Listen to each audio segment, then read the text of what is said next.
Genshin Impact Books, 1,000 Nights, Volume 1. Once, this land was home to a group of people without shadows. They led simple lives, knowing nothing about the world outside the place where they live. This lasted until one day when a lost adventurer discovered them. The shadowless folk were shocked to find that the adventurer had a lockstep attendant, silent and loyal. The adventurer, too, was shocked to see that people lived in the world who would not cast a shadow because of the sunlight. Never in my wildest dreams did I think that I would make such a discovery, said the adventurer. Dreams. We have not had those in a long time, said one of the shadowless people. Our elders tell us that all dreams have already been dreamed. Shadows hide the secrets of the soul. You have no shadows, and that is why you do not dream, said the adventurer. Perhaps you did once have shadows, just like you once did dream. If that is so, where shall I go to find that which I have lost? Go to the secret forest. Many dreams dwell there, and perhaps those who capture dreams may have some extras to share with you. And so the young shadowless person left his homeland behind, traveling far off to visit the secret forest the adventurer had spoken of. This forest was filled with layers of shadows, the shadows of the clouds, tree canopies, even the tiny birds cast large shadows over the soft soil. Day after day, he passed between the crisscross shadows.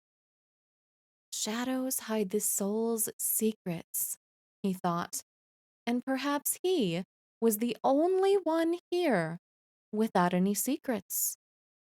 And so, one day, he discovered that all dreamscapes were open to him, for he had no dreams.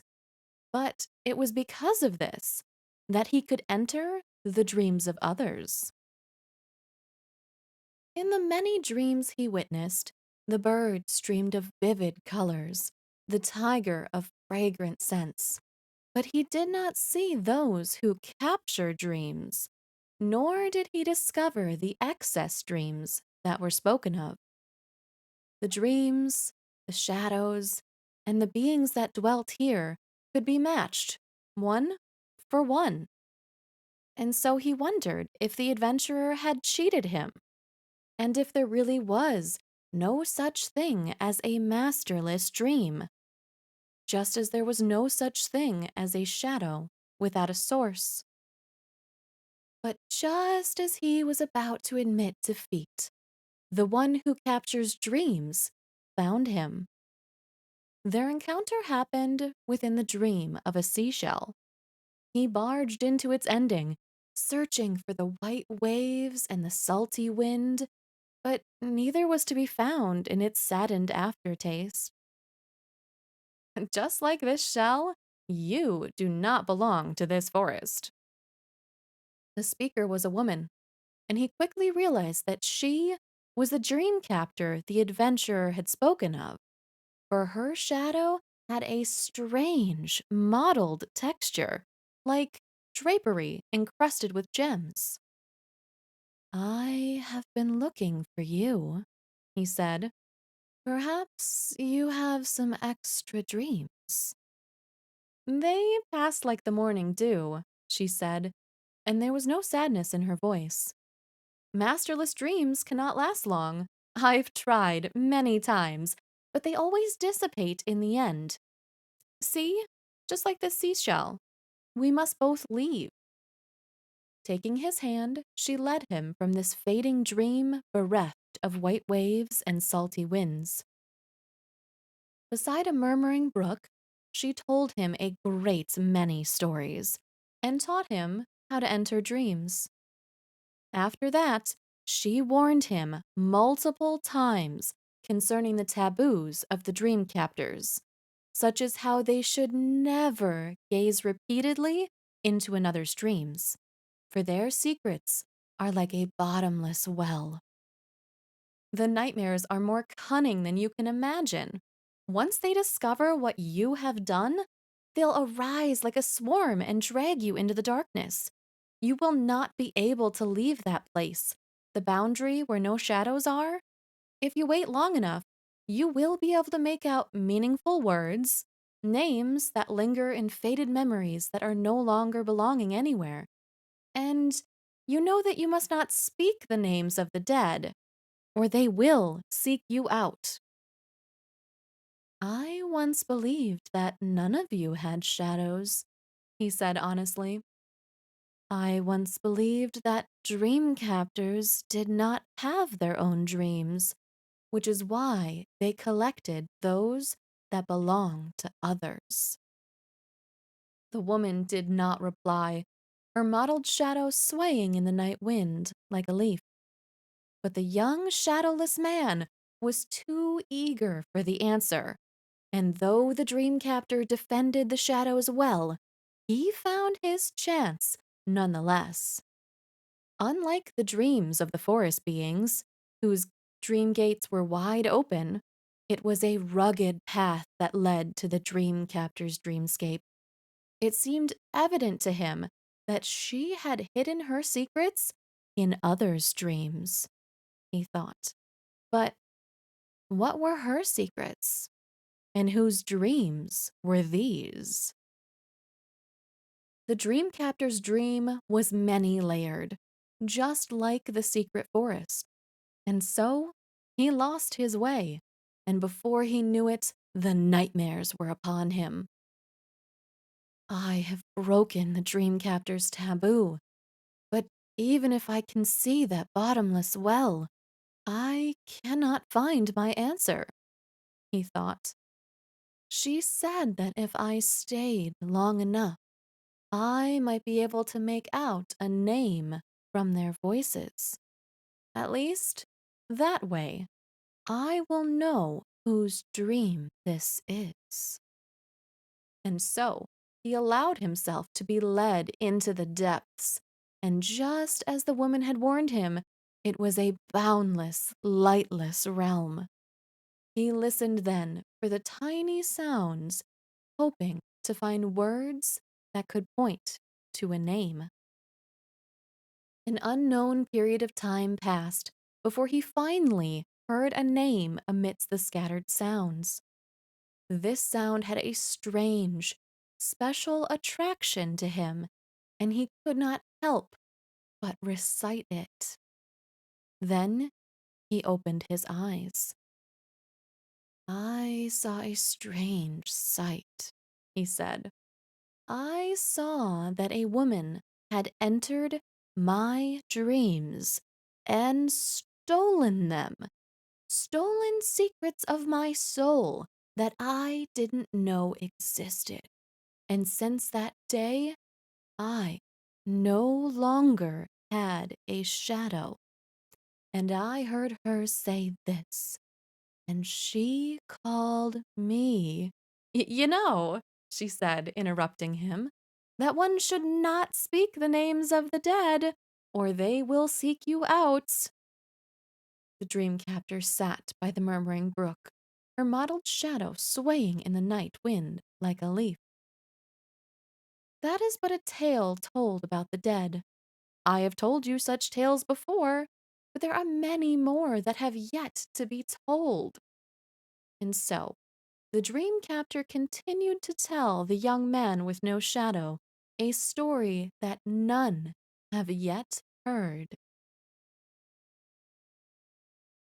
Genshin Impact Books, 1,000 Nights, Volume 2. The Tale of the Daster. Once upon a time, there was a Vahumana Daster who traveled alone into the desert depths to investigate the ruins of ancient realms. Unfortunately, he encountered a sandstorm and lost his way. But just as he was about to breathe his last, a young woman with amber eyes appeared before him. She parted the howling sands with the staff in her hand and led him out of the desert. It was already noon by the time they reached the village. She treated him to lunch at her home and offered to escort him back to Caravan Ribat. But, having seen her part the sands as if by some spell, and how she had chased the dark beasts along their path away, the Daster refused to leave, instead asking if she could teach him the secret arts of ancient lands. The mage replied that her amber eyes could see all that the living and the dead had seen. People without shadows, a bronze clock whose pendulum swings by the power of imagination, whales that have never left land, a city that only exists by the reflected moonlight upon a silver mirror, a scholar imprisoned within eternity, a high tower hanging upon 7 strings. She could see that he had infinite potential and a boundless future ahead of him, and she was indeed willing to teach him all she knew. She had but one worry, that after learning all, he would seek his own profit and come to deny her.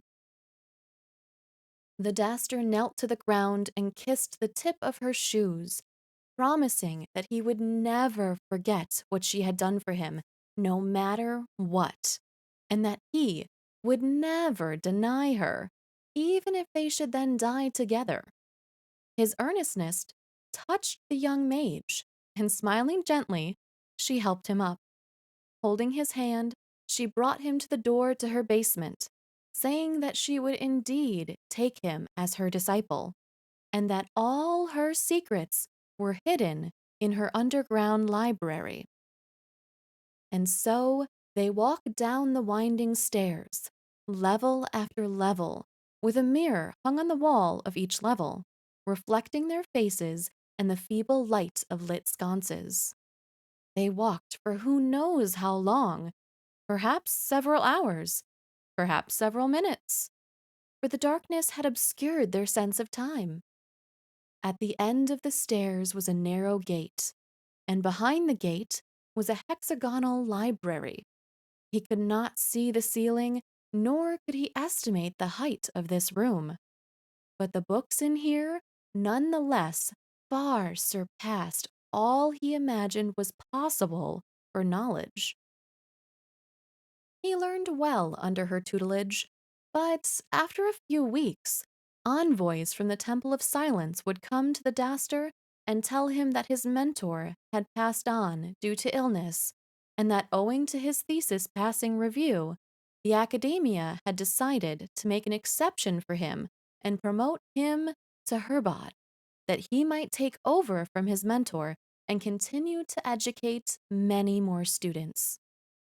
The newly appointed Herbad was greatly pleased, and yet he was unwilling to leave, and so he carefully asked the mage if she could bring some of her books and come with him to the academia, and there continue to teach him. She agreed to his invitation, but said that she had a sister who had always longed to learn at the academia, but was ultimately not accepted due to her desert heritage. She thus asked if the Herbad could take her own as an auditing pupil. The Herbad replied that the academia had a strict testing process, and that he could not make exceptions, not even to take someone on as an auditing pupil. The mage, for her part, said nothing more, simply packing her bags and following him to Sumeru. Several years later, the sage of Vahumana passed on. Thanks to the earth-shaking thesis he had been able to write and complete with the aid of the mage, it was unsurprising that the Herbad was recommended to become the new sage. The mage went to congratulate him and asked if he might take her sister on as an auditing student, now that he had his position as a sage. the newly appointed sage rejected her, saying that he had no duty to do this, for he no longer needed her guidance, being someone who no longer needed to write theses. He advised her to return to her village and live out the rest of her days in peace. The mage said nothing more, and packing her bags, she returned to the desert. Several years later, the Grand Sage too passed, and the Vahumana sage was selected to take the post. Hearing this news, the mage came hurriedly from the desert. Finding him, she knelt at his feet and kissed the tip of his shoe, reminding him of the promise he had made her and begging him to take those of her tribe who had been displaced by the sandstorms in and allow them to have refuge beneath the rainforest bower. The Grand Sage was furious and threatened to hurl her into a jail of bronze and leave her to die of starvation and thirst, for he did not know this charlatan of the desert wastes. And who was she, anyway, to coerce the academia? The mage, no longer young, lifted her head, wiping the tears from her cheeks, and looked upon the Grand Sage one last time with her turbid amber eyes. She begged that she might be allowed to return to her village and help her tribespeople. Refusing, the Grand Sage had his soldiers bind her, and so the mage said little more to him to save only this. In that case, I must ask you, sir, to return to your own village. The Grand Sage was startled, and when he had lifted his head, he found himself standing before Caravan Rabat. The night had grown long, and the distant village could no longer be seen clearly, shrouded as it now was in flying dust and sand and night's own cloak. The young woman stood before him, smiling, and her amber eyes reflected how he appeared at this moment, the Daster of Vahumana, whose thesis had yet to pass review. Well then, the hour is late, and you should return to the academia now. After all, just as the stories say. Genshin Impact Books, 1,000 Nights, Volume 3. The Tale of the Prince and the Sumpter Beast. Long, long ago, when Port Ormus was still ruled by the seafaring Days, there was one valiant Day amongst their number. He was the subjugator of countless isles and domains, thus obtaining many curious treasures and becoming second to none in wealth throughout the port. Yet, the mariner's life had left him time for but a single son in his latter years, and he passed away before the prince could reach adulthood. The Day's son had inherited his great wealth, but he had no power over those his father had administered. Guided by elders who lacked moral fiber, he quickly began to live the life of a sensuous animal. The prosperous streets of Port Ormus were like a beast that swallowed gold. And so, the Day's inheritance was emptied by the princeling within a few years, even saddling him with a massive debt in the process. By the time the prince came to his senses, the walls of his home were bare, with not a single mora to be found within. After selling his estates and dismissing the servants, the prince, with nowhere to go, sought refuge at a shrine to an ancient patron god of mariners, which, through the patronage of his father in turn, had attained its current august stature. The prince asked the shrine's priest for aid thusly. "Wise elder, I was once the son of a Day who conquered the 7 seas. But see, I have fallen this far due to my unconstrained extravagance. I beg that you have mercy upon me and show me a swift way through which I might clear my debts and ransom my estates.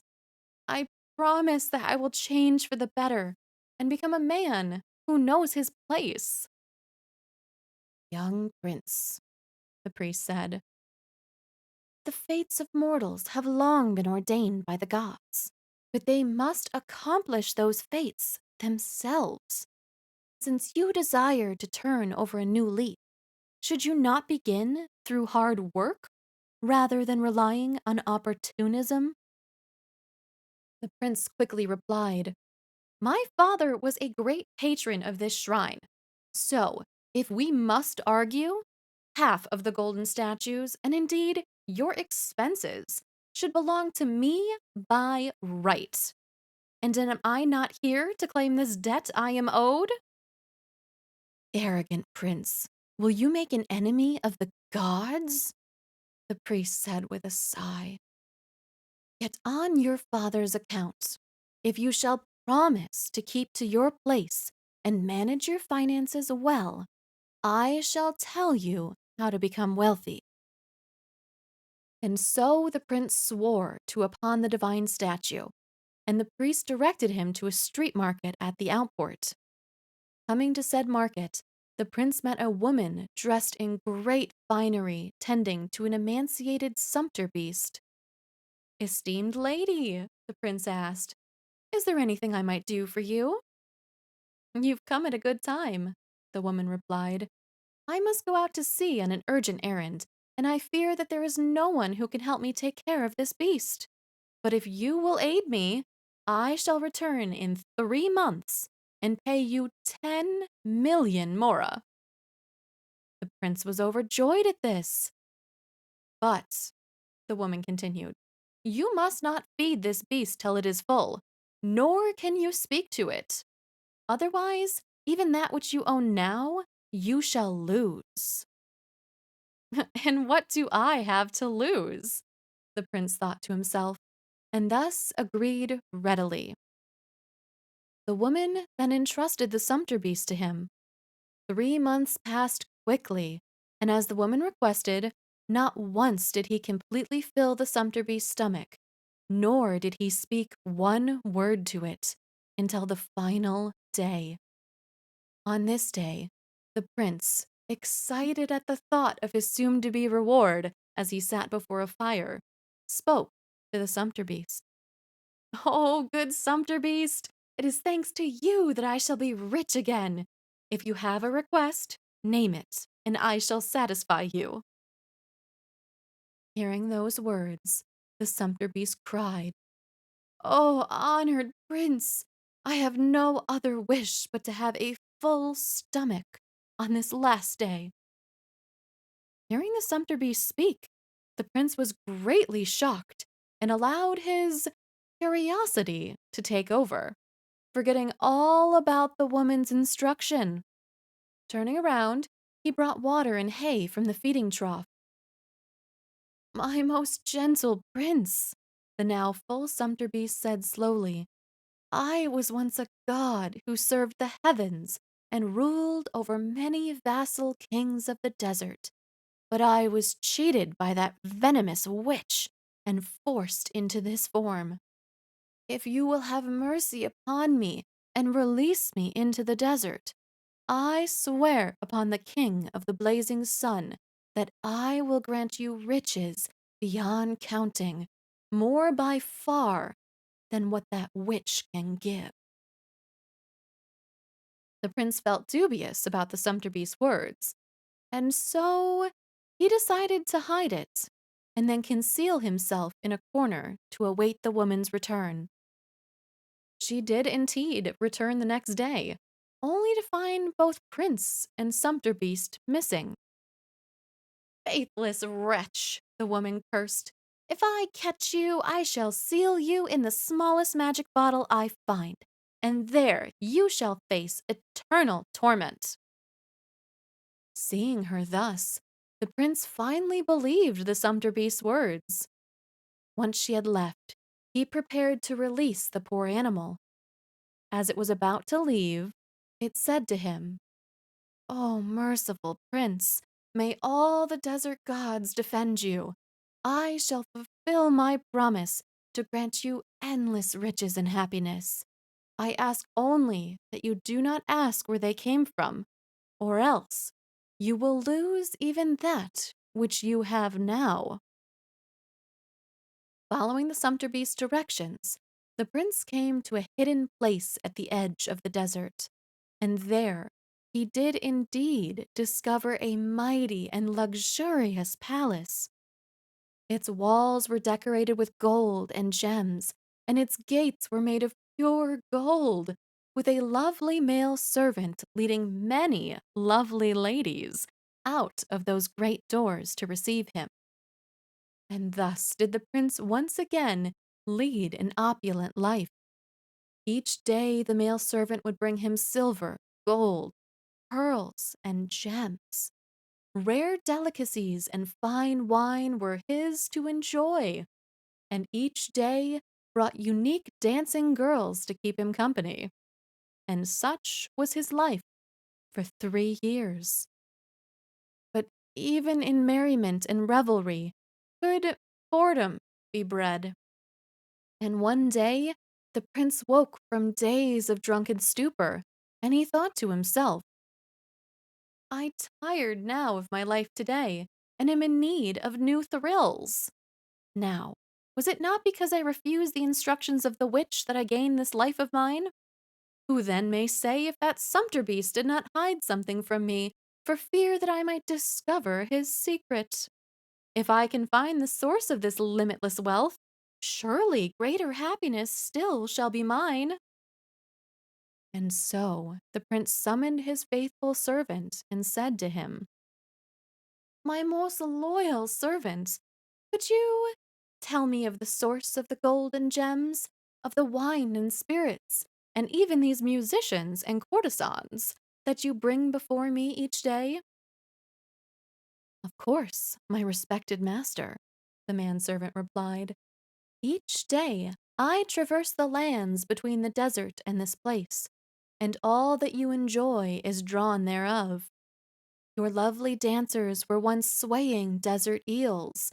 The glittering gold are the endless sands, and the gourmet meals you enjoy are of my own personal make. And I, your loyal servant, the manservant paused, am naught but a humble scarab.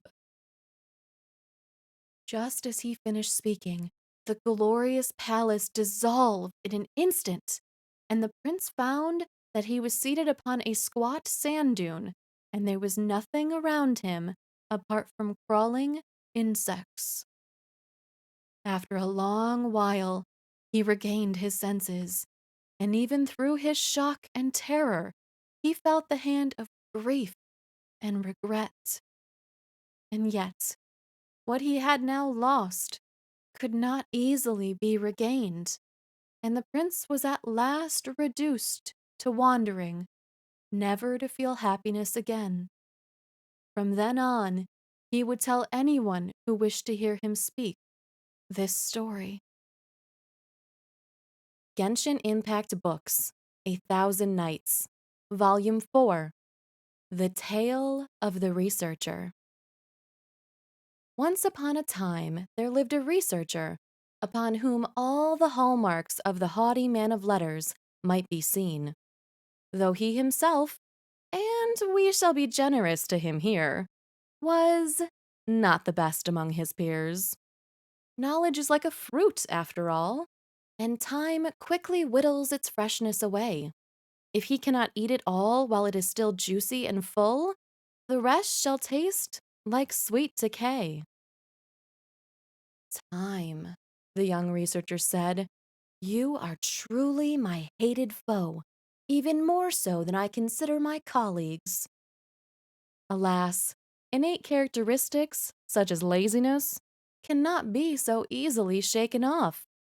Thus did winters turn to summers, and back again, bringing his hated colleagues glory and praise, while he was left with the scars of the bygone years.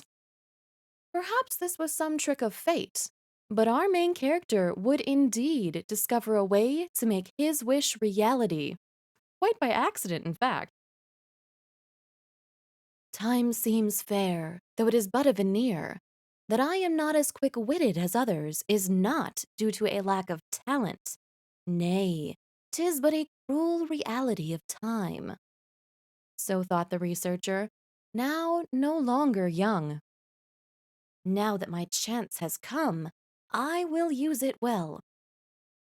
And so he made this wish to the injured genie. I wish for time to be just, so that I might write better theses. The genie understood him quite easily, saying, all things come with a price. Well, yes, but I have clearly paid part of that toll, he said, shrugging. I have wasted my youth on pointless pursuits. Now that things have come to this point, I no longer desire common joys. I only wish to leave behind a work of stunning brilliance, that my name will be praised for generations. Nor do I wish for my work to be left on perishable ink and paper, but it shall instead be carved into stone. Thousands of years on, my marks shall still be left upon this world, and this way I shall have my justice. I shall triumph over time. If that is your will, the genie replied noncommittally, fulfilling the researcher's wish nonetheless. But whether that was truly a genie or some demon in disguise was quite the matter of contention, especially in hindsight. Leaving this matter aside, the researcher, whose wish was fulfilled, found that everything had become slow compared to his thinking. Good, good. Now then, my agility of mind shall not be a problem. At first, the researcher was most pleased. Now that he had ample slack, so to speak, there was much time for thoughtful consideration. The time it took for a grain of sand to fall to the earth was not sufficient for him to raise his left hand to touch his forehead. But his mind could sprint during this time. From forest to desert, from vast plain to snowy tundra, it could run indeed. He cursed that all the pages of a book could not be laid out flat, but had to be flipped one by one. But even had they all been laid out before him, his eyeballs would have failed to move quickly enough. By the time his eyes had finished resting upon a single word, he would already have exhausted all vocabulary related to that word, and all imagination pertaining to that vocabulary. I think too much and write too little, the researcher thought afterwards. I must use the most elegant words to write the most academically rigorous paper. But when he had penned the first word, his thoughts had already leaped to the conclusion. And so he had to constantly repeat the essay to himself, and as he silently dictated the text, it would become more and more refined. Yet, this could only happen in his mind. When all was said and done, his right hand had yet to even write 7 words. And thus was this great work, comprised of the finest lexicon and the stoutest logic, comprised by the researcher's own body. Every passage came out tattered, as if someone had shredded every page and put them back together haphazardly. The words that were connected felt like fragments randomly selected from a complete text, and no one could really grasp the connection between them.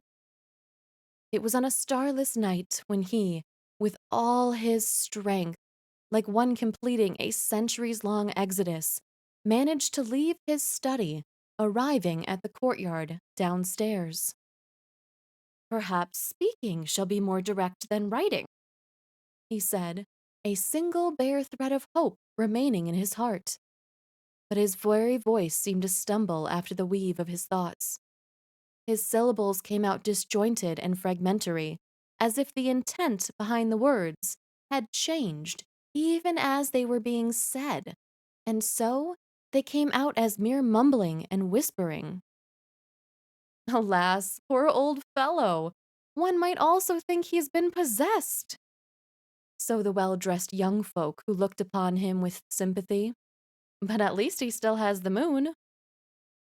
They left after saying these words, leaving the researcher alone in the moon bathed courtyard, trapped in the prison he once called a body.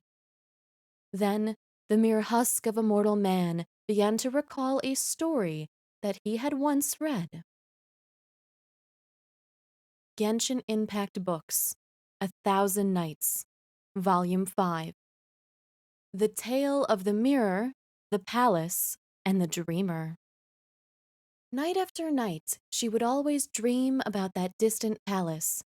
Its intricate structure was formed of infinite corners, arcades, and passages. And at each corner would be hung a silver mirror with a gilded frame. It was said that the king spent 200 years. 6 more years must be added if one wishes to follow the numbering of years in those days, to design this place. And when seated upon the throne, he could gaze into any mirror, and through its exquisitely planned and winding paths of light, one could glimpse any corner of his realm. Yet, when she looked into the mirrors at the ends of the hallways in her dream, all she could see was a blurry image, that of a masked young woman garbed in fine raiment, wearing lovely ornaments, walking through the opulent corridors like a heat haze in the flaming gold of day. She knew then her purpose, though it might seem strange. She wished to gain an audience with that king and tell him something, for these words had been put into her heart and were not hers to command, though she would always leave those words somewhere in the warping mirror lights each time she awoke with a start. Year after year, in her dreams as clear as dawn, she would try, and fail, to find the way to the throne, nor would she ever witness that king in person.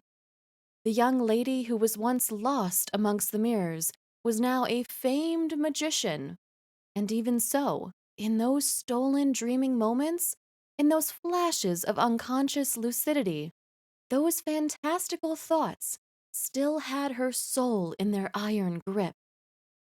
One day, the great mage discovered clues to reaching that distant kingdom at last. Forsaking all that the worldly might hold dear, she set out on her journey alone. Across mottled moonlight she sailed, through the shadowed valleys she strode, and the darkest forests she braved, until she, at last, reached that realm of her dreams.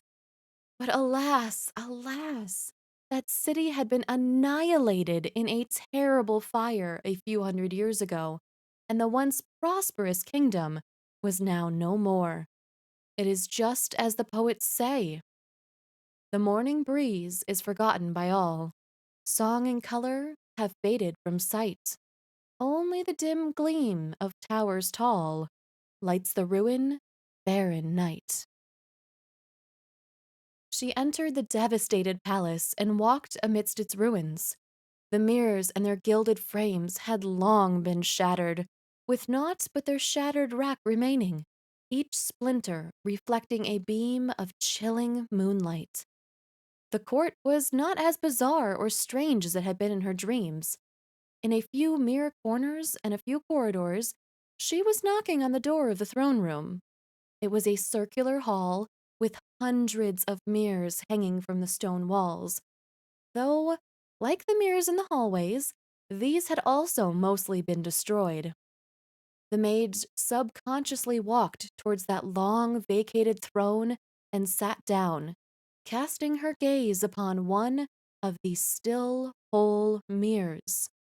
In that mirror, she beheld again that masked woman garbed in fine raiment, walking amidst the opulent halls, and behind her, the mirrors that had never been shattered, reflected 1,000 reflections of her form.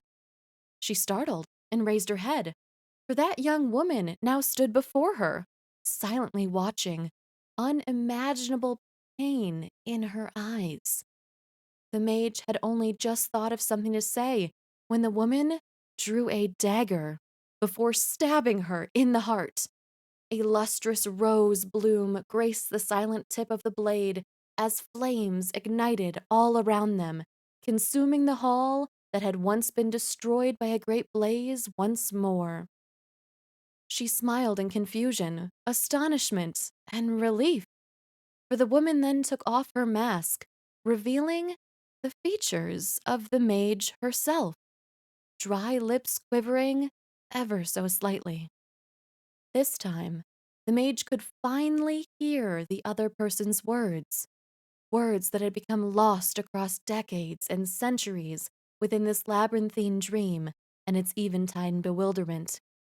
It was a story told by her to herself, a story reflected in thousands of shattered slivers of silver, echoing on and on forever.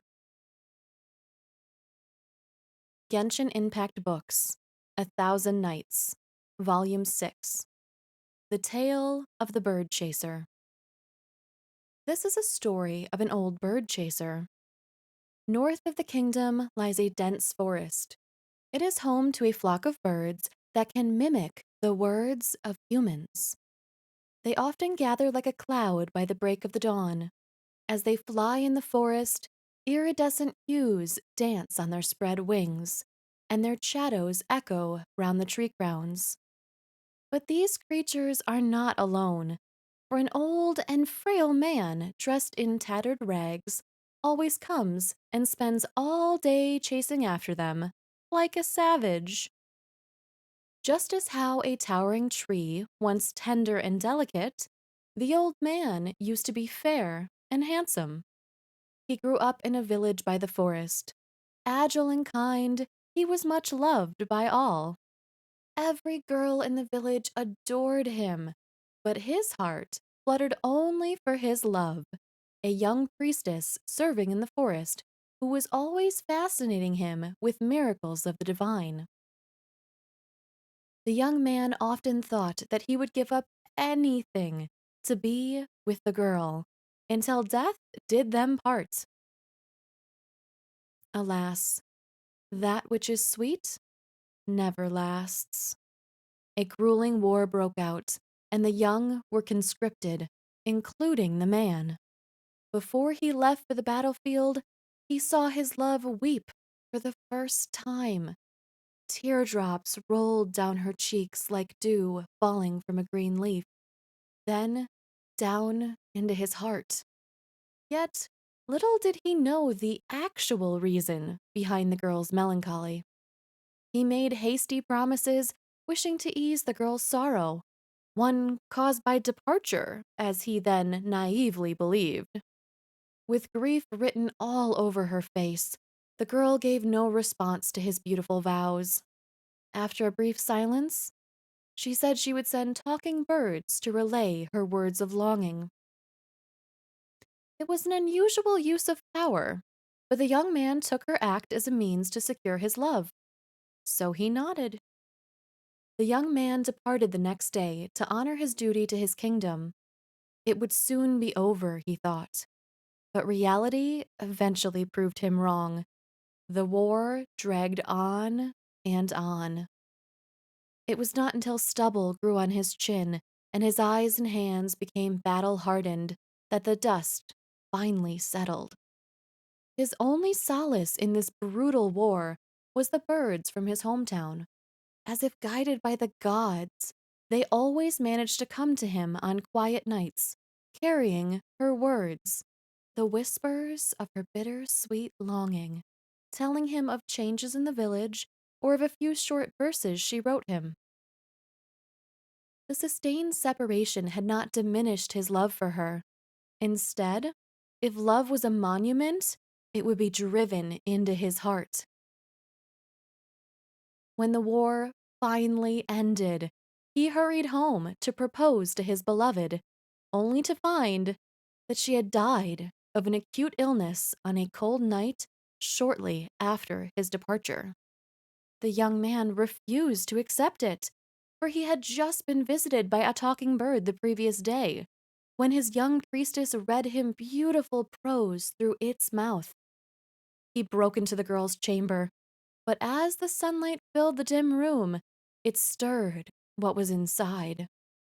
Countless enchanted birds, waiting to be awakened from their rich slumber. In a single instant, the birds rushed past him, wings flapping by his ears, and flew through the open door into the sky like an ethereal cloud, returning to their home. At last, the young man stood alone, his love's empty room before him.